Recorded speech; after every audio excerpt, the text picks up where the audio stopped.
ब्रैथि नभेम्बर दाननि 17 खालाराव जोंनि क'क्राझार जायखौ जों गोजोननि सोहोर सिटि अफ पिस होननानै बुंदों गिबि खेबनि थाखाय भारत नाङारि मोनसे एनसिसिनि हाफ माराथन बेवहाय बादायलायनाय खुंनाय जादों।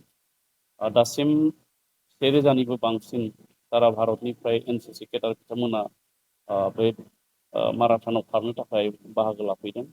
आरो बे माराथनखौ मोनथाम केटेगरि खालामनाय जादों, थाखो राननाय जादों। 21 किल'मिटार, 10 किल'मिटार आरो 5 किल'मिटार। बे मोनथाम केटेगरिनि बा मोनथाम थाखोनि बे खारनाय बादायलायनायखौ बे क'क्राझार नैबे साइन्स सेन्टारनिफ्रायनो जोङो जागायनो नागिरदों। आरो बियो जोंनि क'क्राझारल' नङा, जोंनि लवार आसाम एबा जोंनि बिटिआर ओनसोलनि थाखाय जोबोद मोनसे गोजोननि बाथ्रा। मानो होनना बुङोब्ला जोंनि बिटिआराव बेबायदि मालाबाबो हाबाफारि जोङो लानो हायाखैमोन। बियो गिबि खेब।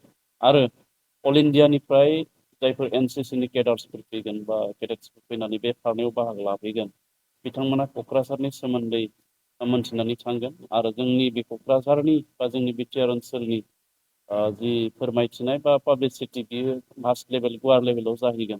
बेयो जोंनि थाखाय जोबोद मोजां। आरो बेयाव मोननै जों थेम लादों, रान विथ केडेट्स, रान फर पिस। बे थेमखौ लानानै बे माराथन खारनायखौ जोङो खुंनाय जादों। आरो गोजोनथाव बाथ्राबाव, जायफोर बे माराथन खारनायाव बाहागो लागोन, बिथांमोना गावनि मुंसाइखौ लिरगोन जे बिथांमोना ड्राग्स बा बेबायदि एन्टि ससियेल एक्टिभिटिस बिथांमोना खालामा। बेबायदि मोनसे सदबांसा लानाय बिथांमोना गावनि मुंसाइखौ लिरगोन। आरो बियो जोंनि भारतबर्सनि आजादिनि अमृतकालनि लाइमोन, बिनि मोनसे गोग्गो समाज दानायनि मोनसे बियो हाबाफारि। दा बेखायनो खावलायगोन, जायफ्रा बे खारनायाव बाहागो लानो साननानै दङ, बिथांमोना दिनै गाबोननि गेजेरावबो रेजिस्ट्रेसन खालामनो हायो आरो बिथाङा फैनानै बाहागो लाफैनो हायो। आरो जायफोर जोंनि थुलुंगागिरि, अनसायगिरि आरो जोंनि गागि सुबुं बिथांमोनाबो बे बादायलायनायाव जाफुंसार होनो थाखाय जाहाथे बाहागो लाफैयो, आं खावलायदों। आरो बे माराथन खारनायखौ जोङो बेखेवनो थाखाय आसामनि दानि गेलेमु बिफाननि मन्थ्रि नन्दिता ग्रावलासा बिथां बायदिखौ जों हांख्रायनाय जादों। बेजों लोगोसे जोंनि बिटिआरनि गाहाय मावफुं सोद्रोमा मुसुर प्रमद बर' बिथाङाबो बे हाबाफारियाव बाहागो लागोन। लोगोसे जोंनि बिटिआरनि गासैबो एमएमसिएल, एमएलए, एमपि आरो जों मन्थ्रि, लोगोसे बे ओनसोलनि जोंनि जि स्टेक हल्डार्सफोर दङ, बिथांमोनखौ जों हांख्रायनाय जाहैदों। आरो बे हाबाफारिखौ जाहाथे जोङो मोजाङै जाफुंनो हायो, बेनि थाखाय जोंनि लकेल अर्गेनाइजेसन कमिटि दादों, जोंनि क'क्राझारनि मानगोनां डिसि बिथांखौ लाफानानै। आरो जोंनि स्पर्ट्स डिपार्टमेन्टनि लोगोसे गासैबो बिफाननि मावफुं बा मावख'गिरि बिथांमोनखौ जों बे हाबाफारियाव बाहायनाय जादों। दा बेखायनो आं खावलायहरगोन, जोंनि बिटिआर ओनसोलनि मुङा जाहाथे गोजौ थाङो, बेनि थाखाय बयबो बे हाबाफारियाव जाहाथे बाहागो लायो।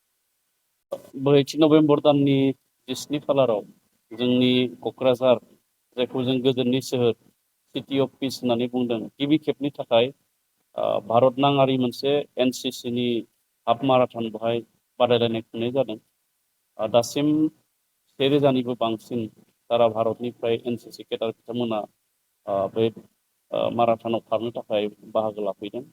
आरो बे माराथनखौ मोनथाम केटेगरि खालामनाय जादों, थाखो राननाय जादों। 21 किल'मिटार, 10 किल'मिटार आरो 5 किल'मिटार। बे मोनथाम केटेगरिनि बा मोनथाम थाखोनि बे खारनाय बादायलायनायखौ बे क'क्राझार नैबे साइन्स सेन्टारनिफ्रायनो जोङो जागायनो नागिरदों। आरो बियो जोंनि क'क्राझारल' नङा, जोंनि लवार आसाम एबा जोंनि बिटिआर ओनसोलनि थाखाय जोबोद मोनसे गोजोननि बाथ्रा। मानो होनना बुङोब्ला जोंनि बिटिआराव बेबायदि मालाबाबो हाबाफारि जोङो लानो हायाखैमोन। बियो गिबि खेब। आरो अल इण्डियानिफ्राय जायफोर एनसिसिनि केडार्सफोर फैगोन बा केडेट्सफोर फैनानै बे खारनायाव बाहागो लाफैगोन, बिथांमोना क'क्राझारनि सोमोन्दै मोनथिनानै थांगोन। आरो जोंनि बे क'क्राझारनि बा जोंनि बिटिआर ओनसोलनि जि फोरमायथिनाय बा पाब्लिसिटि, बियो मास लेभेल, गुवार लेभेलाव जाहैगोन। बेयो जोंनि थाखाय जोबोद मोजां। आरो बेयाव मोननै जों थेम लादों, रान विथ केडेट्स, रान फर पिस। बे थेमखौ लानानै बे माराथन खारनायखौ जोङो खुंनाय जादों। आरो गोजोनथाव बाथ्राबाव, जायफोर बे माराथन खारनायाव बाहागो लागोन, बिथांमोना गावनि मुंसाइखौ लिरगोन जे बिथांमोना ड्राग्स बा बेबायदि एन्टि ससियेल एक्टिभिटिस बिथांमोना खालामा। बेबायदि मोनसे सदबांसा लानाय बिथांमोना गावनि मुंसाइखौ लिरगोन। आरो बियो जोंनि भारतबर्षनि आजादिनि अमृतकालनि लाइमोन बिनि मोनसे ओ गोग्गो समाज दानायनि मोनसे बियो हाबाफारि। दा बेखायनो खावलायगोन जायफ्रा बे खारनायाव बाहागो लानो साननानै दङ बिथांमोना दिनै गाबोननि गेजेरावबो रेजिस्ट्रेसन खालामनो हायो आरो बिथाङा फैनानै बाहागो लाफैनो हायो आरो जायफोर जोंनि थुलुंगागिरि अनसायगिरि आरो जोंनि गागि सुबुं बिथांमोनाबो बे बादायलायनायाव जाफुंसार होनो थाखाय जाहाथे बाहागो लाफैयो आं खावलायदों।